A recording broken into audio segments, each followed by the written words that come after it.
You know, there are plenty of local businesses that are institutions in their cities and towns across the Triad, but there's one that might top them all. WPAQ radio station in Mount Airy. They're celebrating their 75th anniversary this weekend, and I can tell you firsthand, being from Mount Airy, that their formula for success, it's never had to change.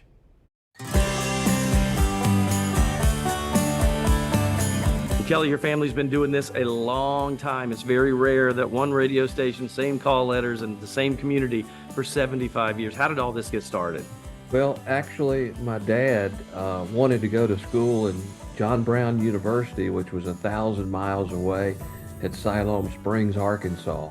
He got interested in radio then, and so several years later, after returning from the Naval Research Lab in Washington, D.C., he started building WPAQ, and he pledged to the FCC that he would dedicate time each and every day to help preserve the music of the region, the bluegrass and the Blue Ridge Mountain style string music. You know, something that people don't realize, that in the early days of radio, they would have live bands, live musicians all the time. It was kind of standard, but that doesn't happen anymore. But you guys have never stopped. I mean, talk about that.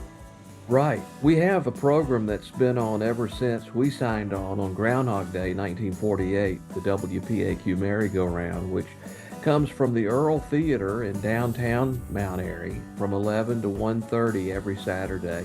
We have a couple of bands every weekend that will play live from in front of a theater audience, and it's also carried over the air. Kelly, a lot of radio stations, they pre-tape and it's all automated, but not the case with you guys. And you've been going on for 75 years. What do you think the future of your radio station is going to be? We do a little bit of automation, but most of the time we have a live announcer who will talk to you, not at you, and we take requests. And like I said, it's all of it's live for the most part. And I don't know what we would do if we had to change. I can't see that happening. We've made it 75 years.